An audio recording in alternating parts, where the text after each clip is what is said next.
it's like Pavlov's dog. You're just conditioned that you're just this non-entity, but we love you, but we treat you like garbage, you know? I used to feel like I could light myself on fire in the Kingdom Hall, and I wondered if anyone would notice. They just flat out don't give a shit. And it's just whether you're being shunned or not, you're being abused when you're a Jehovah's Witness. Do you think that some of the members actually get a pleasure or get off on shaming and shunning other members? Oh, yeah. Absolutely. Absolutely. And you would experience that too. You're taught to dehumanize on every level. One of the things I remember when I was a little boy that confused me, I thought like, well, so if I eat a birthday cupcake, Jehovah will kill me. But if this guy's gay, Jehovah will kill him. Like, why is there no difference in that? Because being gay for them, that's the only sin that's an abomination.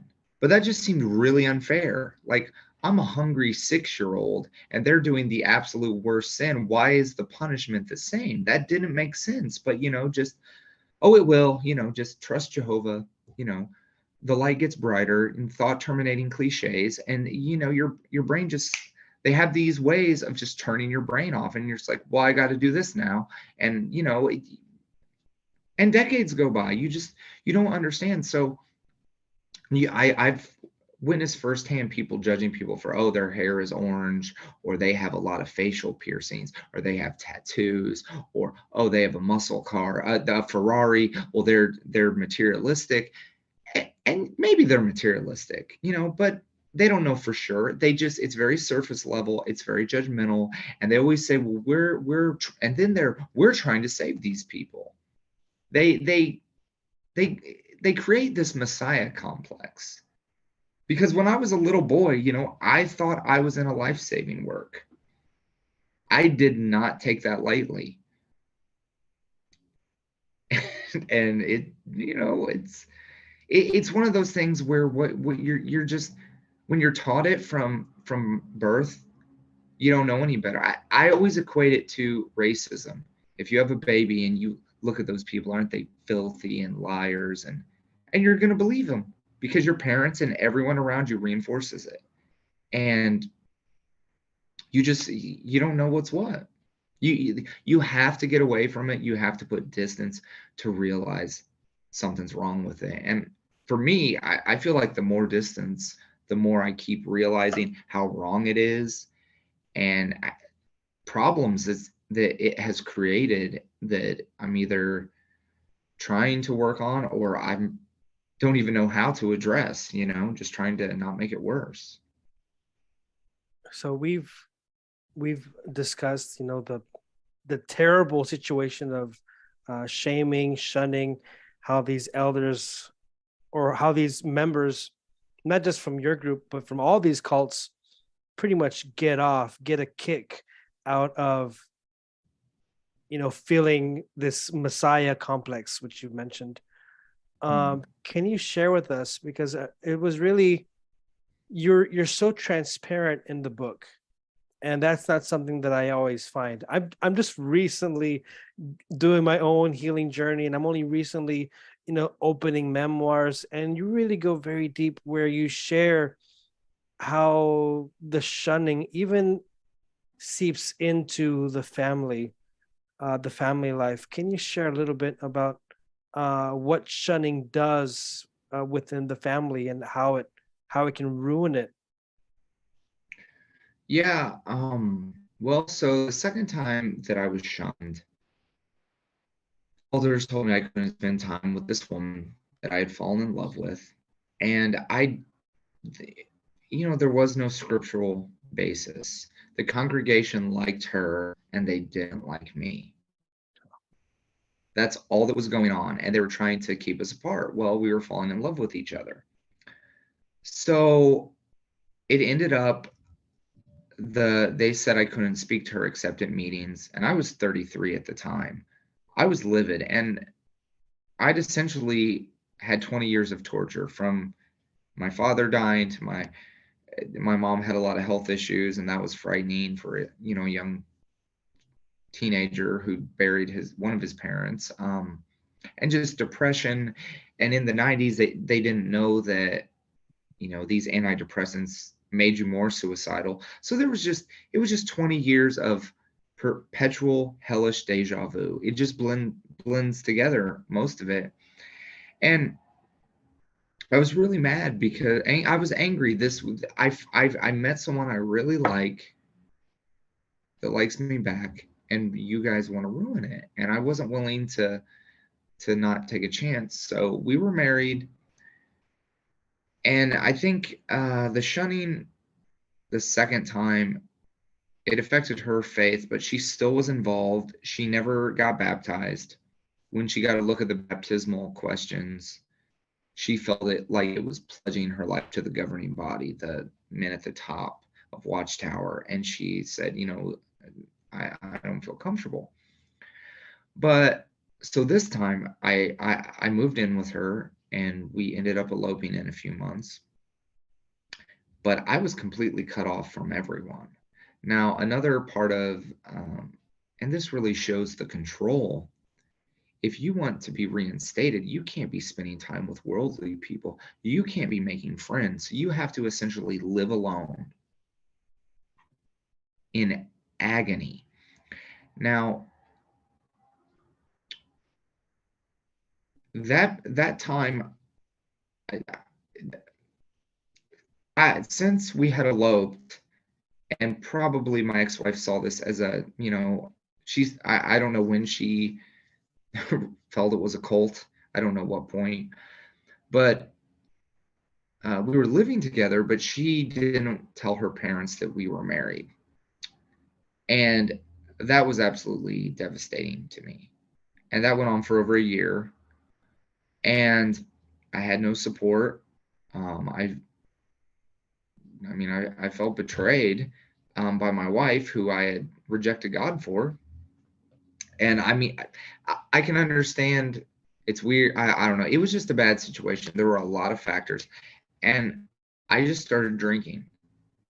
I had been drinking before this, but functionally. And I began drinking very, very, very heavy. I still went to meetings, but pretty much when I wasn't at meetings or work, I was drunk. And I even remember one time my mom came over after my son was born, and she told me she was really, really struggling. And I said, struggling with what, Mom? And it was like she came up right to it. And I feel in my bones that she was struggling with shunning me. But then she just like clamped down, doubled down on Watchtower, and then just, dismissed it. And I had kind of been looking at some apostate material, although I was drunk most of the time, but I tried to tell her about a video that had made me question some things, and she said it was CGI, a deep fake, whatever. So I feel like that took a toll on her, honestly. And I really feel like in my absence, the congregation just got their tendrils into her, because I was disfellowship for 2.5 years, I believe, that time. It's quite a while. And I really felt like she had changed when I came back. And it really, for me, damaged the relationship. You can say you love me, but I have years of proof. Shunning, it's weird because I feel relationships, whether it's, with a partner, with friends, they're like organisms. If you don't nurture them and feed them, they just die. And so it's really weird to just think about cutting someone out and just cold indifference to anything they could be going through. And then they come back and just to rekindle it. I don't work that way. Maybe some people do, but even though, I don't know, I wanted my son was born while I was disfellowshipped the second time, and I wanted him to have, a multi-generational family, because outside of my parents, nobody was a member, and they joined in their late 20s, early 30s, and kind of distanced themselves from the family. So I really just had them in the congregation. So I don't know. I just think it was almost like muscle memory that brought me back that time. And also, I had begun to see the Kingdom Hall where we met. I was disfellowshipped in one congregation, and then I moved to the other, kind of like for a fresh start. But I began to see inconsistencies when I was speaking to the brothers, and not about, about like procedural. Well, I can't talk. The procedures of being reinstated. And that was really troubling to me, because you're taught that there is worldwide unity. What they're doing in Zimbabwe, they're doing in Russia, they're doing in Croatia. It's all the same. And I'm like, wow, this is the same building. These people live, same town area. Why is it different? But it was yet another time when, I knew it didn't make sense, but I figured, well, it'll get sorted out, or I just really didn't pursue that question. So when I came back, though, I really was, I was a wreck. I feel like that time just broke me, and I really, in absence of anything else to rely on, I was just relying on alcohol. I was just binge drinking all the time. I was unhappy in my marriage. I was unhappy in my religion. I was unhappy with everything pretty much. And I really just wanted to drink myself to death, because I just felt that, if I die, I'm either asleep or I'll wake up in paradise. And it seemed acceptable. I couldn't function among them anymore. I don't know. I don't know how to describe it any more than that. What I find perplexing um, is that when you're disfellowshipped, of course there's going to be all that shunning and shaming, but it seems that even when you weren't disfellowshipped, even when you were a member, it seems like they were still giving their backs to you. Did you ever feel part of the community, part of the Jehovah Witness family at any point? Before my dad died, and then, um, well, another thing Jehovah's Witnesses do, you can't grieve when you always think Armageddon could be tomorrow and your dead one will be returned. How do you grieve? You can't. I mean, it's just dangled in front of you like a carrot. And so I had a lot of anger, and also most 13-year-olds don't really have a sense of mortality. I did. I was very intrigued with death, and just it changed my whole worldview. I remember a very profound thought I had. I was in New York as a boy, and my dad wanted to go into the World Trade Center. Well, I was afraid of heights, so we left, and then he died, and then that building was destroyed. And all I had was regret. And I just thought, if something comes up, whether it's I want to ask out a really beautiful girl that I think is way out of my league, or I want to, I tried stand-up comedy the first time I was disfellowshipped. And I was nervous to do that, but it was important for me to try. And I don't know, I just, after his death, I don't think I ever fit in, because I was sad, and just, you serve the happy God. You're living the best way of life, so why aren't you happy? People just, I don't know, my grief was criminalized, and I really was mistreated just for being sad and missing my dead father, which I think is one of the massive critical failures of my life regarding Watchtower. Just no one just said, hey, you're sad, you're angry, that's okay. Tell me how you feel, get it out. It was just do this, do service, read the publications, go to meetings, be compliant, and don't talk about the fact that you're dying inside. So you're really trained even from as a child to die to your emotions pretty much. Yeah, Jehovah's Witness children are never divided from the adults when they give parts. And I remember when I was younger, they would say like Micah Losh has been disfellowshipped. Now they would say Micah Losh is no longer one of Jehovah's Witnesses, and I believe it's because people have sued them for that. But quite often, if wrongdoing had happened in the congregation and everybody knew about it, because Jehovah's Witnesses are notorious gossips, oh, it's bad.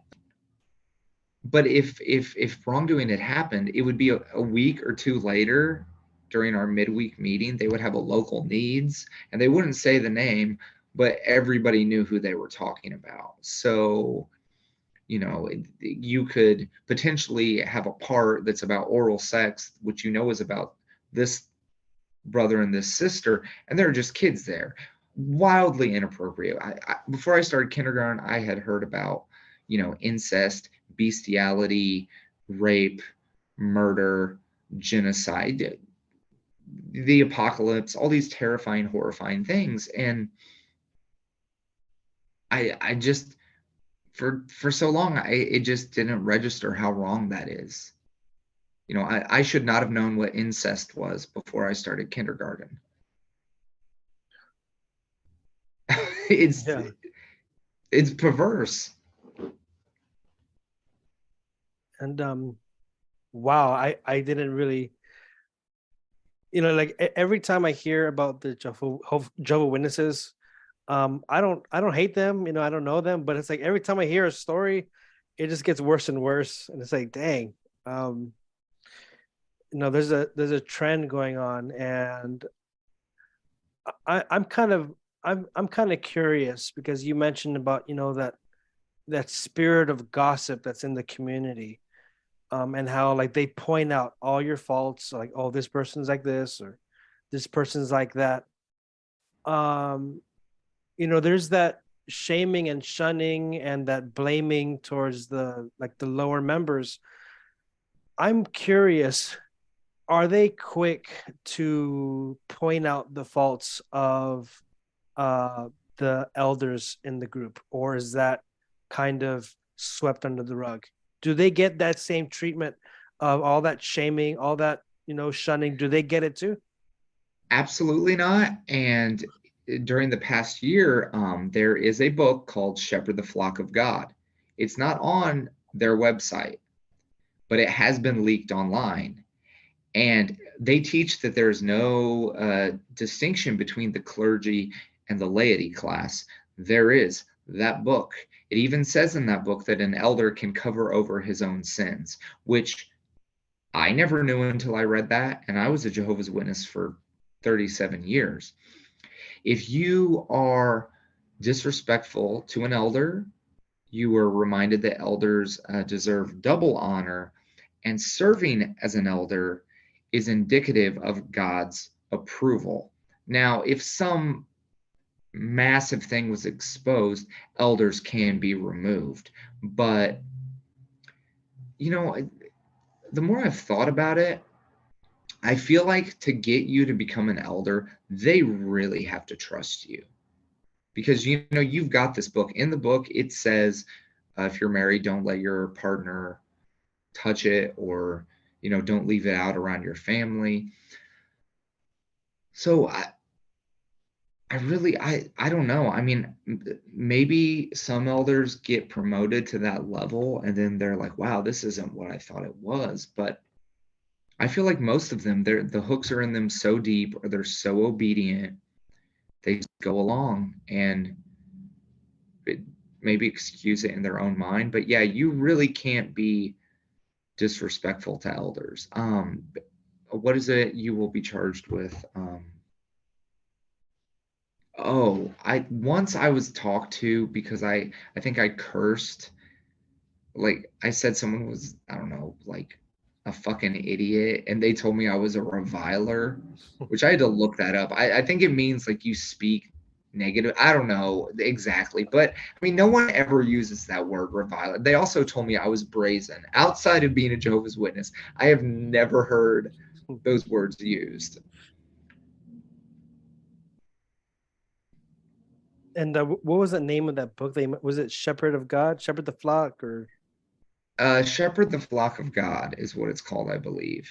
And yeah, I don't know if it was a Bethelite. Somebody has leaked it online, and there are also YouTube videos of ex Jehovah's Witnesses going over it. And a lot of Jehovah's Witnesses don't believe it exists, but then some do know about it, and I guess excuse it. I mean, it's crazy. It's just, it, yeah, I guess it I'm just gonna have to go check out that book. I mean, maybe, or like the audience, go look for it. it, it's interesting because there are things in there that average Jehovah's Witnesses do not know. And I think there's one thing too with where the elders can cover over their sin. Like if enough time has gone by and nobody's found out about it, that's perceived to be like then they can just cover over it. But then other people, if it's me or you, if we mess up, you know, if we take a day as opposed to 5 minutes to report it, the closer the time, the more repentant they are. But elders can just hide stuff. It's crazy because when I was in, I don't think I would have believed you if someone told me that. If someone tried to show me that book, I probably would have thrown it away or lit it on fire.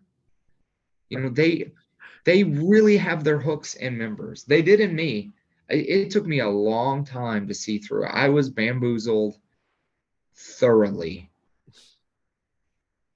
Bamboozled. I haven't heard that word in a while.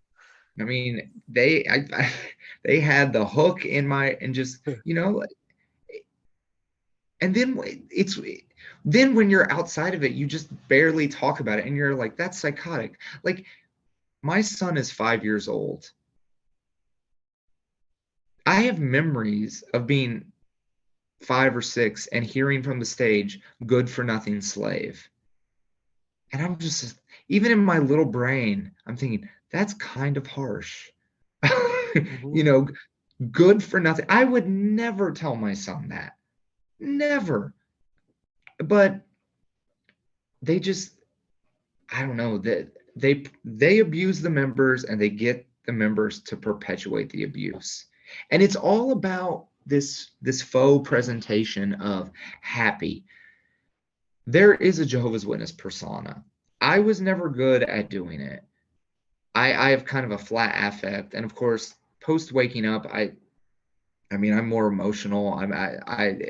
It's changed a lot, but just it's just I remember one time from the stage, the guy, he's like, "Well, brothers, we know it's cold outside, but there's plenty of warm Christian fellowship in here or in the Kingdom Hall." And I just wanted to vomit, but people are applauding. It's so fake. It's so obsessed with the presentation and the lighter colored suits you wear, the better a man you are, just no priorities, absolutely no focus on anything relevant to life. It's delusional. They teach delusional thinking. As I see you, I've never met you in person, but just seeing you, it's hard to imagine you being a Jehovah Witness because you just mentioned that there's a Jehovah Witness persona, and I think maybe all cults have this, but you have to put on a mask.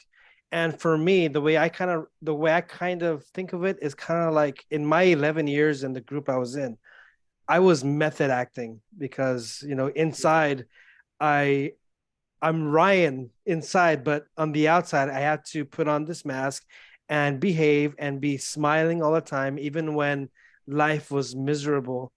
And the reason why I say it's hard for me to picture you being a Jehovah Witness is because the energy you give is um, what you see is what you get. You're not going to water down your personality, and yeah, you're very open. It's totally the opposite. So, did that progress take a long time, or was it kind of like a few days, a few weeks? You know, I think I was always that way. And I'll Mm. tell you a story because this is why. So I remember I was a little boy and I'm sitting on the wall. I have my arms wrapped around my knees, and my dad is laughing hysterically. And my dad had this like boisterous laugh. He would go like and like sound like a donkey. And I would mock it. I just thought it was funny. I could always hear it throughout our big house. It was, 2 stories. We'd have card parties sometimes and I'd hear him. But he's dying laughing. And he's telling my mom about something he read in the newspaper. I didn't know what it meant, but a few days later, we're out in service and my mom's driving, and there's some elders in the car. And I just thought my mom would tell this story. And so I said, "Hey, mom, why don't you tell them about the guy horse?" And my mom screamed my name. No one else chirped. And I remember she got really mad at me and she's like, "If your dad was laughing about something, that doesn't mean it's okay." But I'm thinking, well, we're true Christians. Why are we one way in the house and not this way around our brothers and sisters? It seemed like bullshit to me. So I always struggled with that because I thought, like, well, okay, I mean, I was born in, but you're taught that Jehovah draws honest hearted ones. And I don't know, it's hard to say now, but I mean, I feel like I wanted to serve Jehovah, and I'm like, well, I'm good enough, but maybe I want to tell a joke that's got dark humor or listen to a heavy metal song. So, I would get in trouble for things like, "Oh, you had a shirt with Ozzy Osbourne on. Why?" "Because I like Ozzy Osbourne." "Well, did you think it would offend your brother?" "Well, no, because that's stupid. And the Bible says to not rush to take offense." They're being judgmental, and I always was kind of a contrarian, but I think really I was just, you know, it, I was in the group, but I thought like maybe they were being too staunch and I could help liberate their minds and improve the group somehow. And I think there are a lot of members that think, yeah, it has flaws, but this is still the truth or the one good whatever. So I'll stay and try and improve it because what would it be if I left? That was another thing I think that kept me. But I just always, if I thought something, I felt like people deserved to know. And I didn't say it to hurt their feelings or seem insensitive, but I saw so many people that projected one thing, but were this other thing. And I saw that as very fake. And I never felt like I was safe around those people because how can I trust them? And did you actually say that in the car with the elders? Mom, how come we're like that at home, but outside we're I did not. No, okay. because I knew, yeah, no, I got hit in the face a lot as a child. And no, it just I didn't know what I had done wrong, but the way she screamed at me like that one time in my whole life because she was mortified. And she said, to my knowledge, those brothers had never mentioned that again. It must have been a very odd moment in the car. Yeah, I mean, I was probably 6, maybe, and I remember her yelling at my dad not to talk about those like news stories in front of me that night. But yeah, and the Jehovah's Witnesses are full of that. Like, you're not supposed to watch our movies. I believe you cannot serve as an elder if you watch our movies. Elders watch our movies, not all of them, but some do. You know, I've known elders who their kids have been like, "Oh yeah, my dad, he's got tons of porn." There's all kinds of inconsistencies, but it's about presentation. It's about the image. It's not about living the lifestyle. It's about presenting the illusion of the lifestyle.